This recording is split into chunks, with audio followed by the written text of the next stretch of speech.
Okay, here is chapter 3 of the Book of Three, called Gurgi. By the time Taran woke, Gwydion had already saddled Melangar. The cloak Taran had slept in was damp with dew.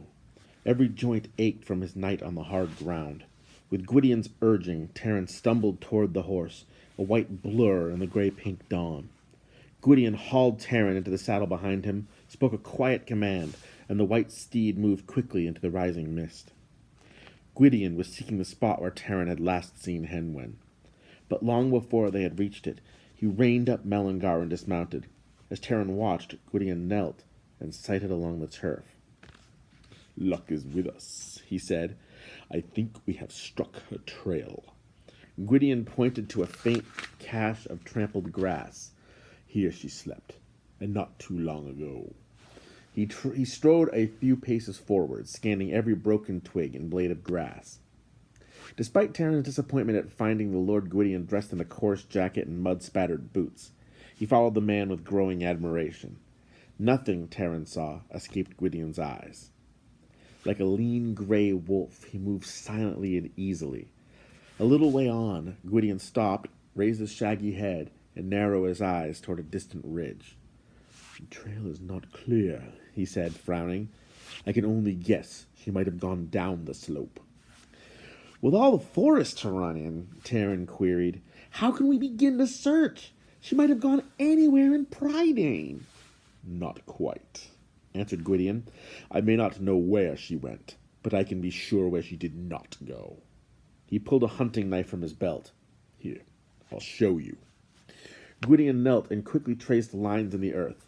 "These are the Eagle Mountains," he said, with a touch of longing in his voice. "My own land of the north. Here great Afrin flows. See how it turns west before it reaches the sea?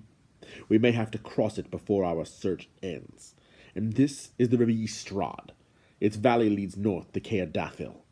But see here," Gwydion went on, pointing to the left of the line he had drawn for the river Ystrad, "is Mount Dragon, and the domain of Aeron. Henwen will shun this above all. She was too long a captive in Anuvin. She would never venture near it." "Was Hen in Anuvin?" Taran asked with surprise. "But how?" "Long ago," Gwydion said, "Henwen lived among the race of men. She belonged to a farmer who had no idea at all of her powers, and so she may have spent her days as an ordinary pig. But Aeron knew her to be far from ordinary, and of such value that he himself rode out of Anuvin and seized her. What dire things happened while she was prisoner of Aeron, it is better not to speak of them." "Poor Hen," Taran said. "It must have been terrible for her. But how did she escape?" "She did not escape," said Gwydion. "She was rescued. A warrior went alone into the depths of Anuvin and brought her back safely." "That was a brave deed," Taran cried. "I wish that I—" "The bards of the north still sing of it," Gwydion said. "His name shall never be forgotten." "Who was it?" Taran demanded. Gwydion looked closely at him. "Do you not know?" he asked. "Dallben has neglected your education." "It was Cole," he said. "Cole, son of Colfreur." "Cole!" Taran cried. "Not the same—" "The same," said Gwydion. But, Taran stammered, "Cole, a hero, but he's so bald." Gwydion laughed and shook his head. "Assistant pig keeper," he said. "You have curious notions about heroes. I have never known courage to be judged by the length of a man's hair, or, for the matter of that, whether he has any hair at all." Crestfallen, Taran peered at Gwydion's map and said no more. "Here," continued Gwydion, "not far from Anuvin lies Spiral Castle. This, too, Henwen would avoid at all cost. It is the abode of Queen Akron. She is as dangerous as Aeron herself, as evil as she is beautiful. But there are secrets concerning Akron which are better left untold." "I'm sure," Gwydion went on, "Henwen will not go toward Anuvin or Spiral Castle. From what little I can see, she has run straight ahead. Quickly now, let us try to pick up her trail." Gwydion turned Melangar toward the ridge. As they reached the bottom of the slope, Terran heard the waters of Great Avron rushing like wind in a summer storm. "We must go again on foot," Gwydion said. "Her tracks may show somewhere along here, so we had best move slowly and carefully. Stay close behind me," he ordered. "If you start dashing ahead, and you seem to have that tendency, you will trample out any signs she might have left." Terran obediently walked a few paces behind. Gwydion made no more sound than the shadow of a bird. Mellingar herself stepped quietly. Hardly a twig snapped under her hoofs. Try as he would, Terran could not go as silently. The more careful he attempted to be, the louder the leaves rattled and crackled. Wherever he put his foot, there seemed to be a hole or spiteful branch to trip him up. Even Mellingar turned and gave him a reproachful look.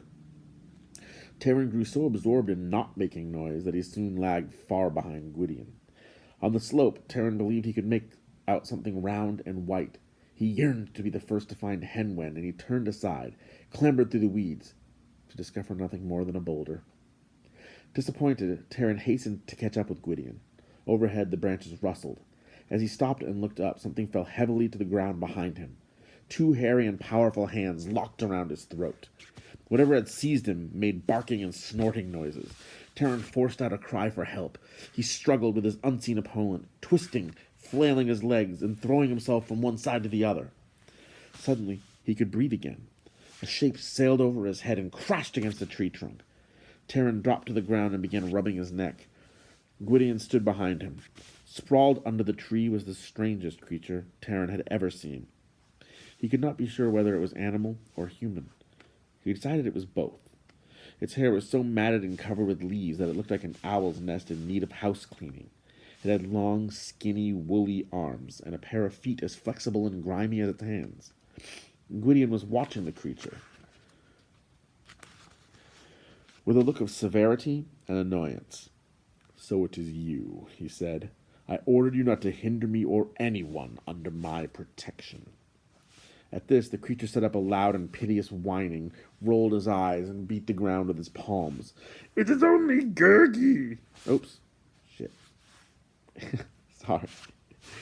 "It is only Gurgi," Gwydion said. "He is always lurking about one place or another. He is not half as ferocious as he looks, not a quarter as fierce as he should like to be, and more a nuisance than anything else. Somehow he manages to see most of what happens, and he might be able to help us." Terran had just begun to catch his breath. He was covered with Gurgi's shedding hair, in addition to the distressing odor of a wet wolfhound. "Almighty Prince!" the creature wailed. "Gurgi is sorry. Now he will be smacked on his poor, tender head by the strong hands of the great lord, with fearsome smackings. Yes, that is always the way of it with poor Gurgi. But what honor to be smacked by the greatest of warriors!"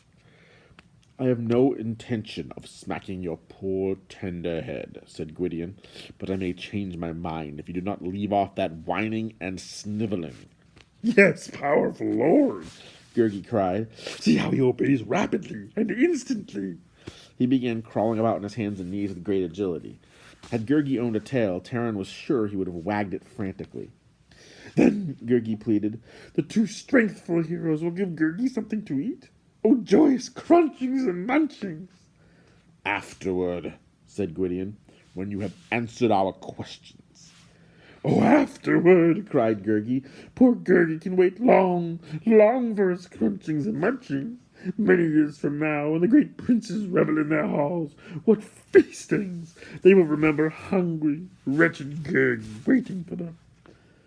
"How long you wait for your crunchings and munchings," Gwydion said, "depends on how quickly you tell us what we want to know. Have you seen a white pig this morning?" A crafty look gleamed in Gurgi's close-set little eyes. "For the seeking of a piggy there are many great lords in the forest, riding with frightening shouts. They would be not cruel to starving Gurgi. Oh no, they would feed him." "They would have your head cut off your shoulders before you could think twice about it," Gwydion said. "Did one of them wear an antlered mask?" Yes, Gurgi cried. "The great horns! You will save miserable Gurgi from hurtful choppings." He set up a long and dreadful howling. "I am losing patience with you," warned Gwydion. Where is the pig? Gurgi hears these mighty riders, the creature went on. Oh yes, with careful listenings from the trees. Gurgi is so quiet and clever, and no one cares about him. But he listens. These great warriors say they have gone to a certain place, but great fire turns them away. They are not pleased, and they still seek Piggy with outcries and horses. Gurgi, said Gwydion firmly, where is the pig? The piggy? Oh, terrible hunger pinches! Gurgi cannot remember. Was there a piggy? Gurgi is fainting and falling into the bushes, his poor tender head full of air from his empty belly. Taran could no longer control his impatience. Where is Henwen, you silly hairy thing? He burst out. Tell us straight off. After the way you jumped on me, you deserve to have your head smacked. With a moan, Gurgi rolled over onto his back and covered his face with his arms. Gwydion turned severely to Taran. Had you followed my orders, you would not have been jumped on. Leave him to me. Do not make him any more frightened than he is. Gwydion looked down at Gurgi. Very well, he asked calmly. Where is she? Oh, fearful wrath, Gurgi snuffled. A piggy has gone across the water with swimmings and splashings. He sat upright and waved a woolly arm toward great Averin. If you are lying to me, said Gwydion, I shall soon find out. Then I will surely come back with wrath.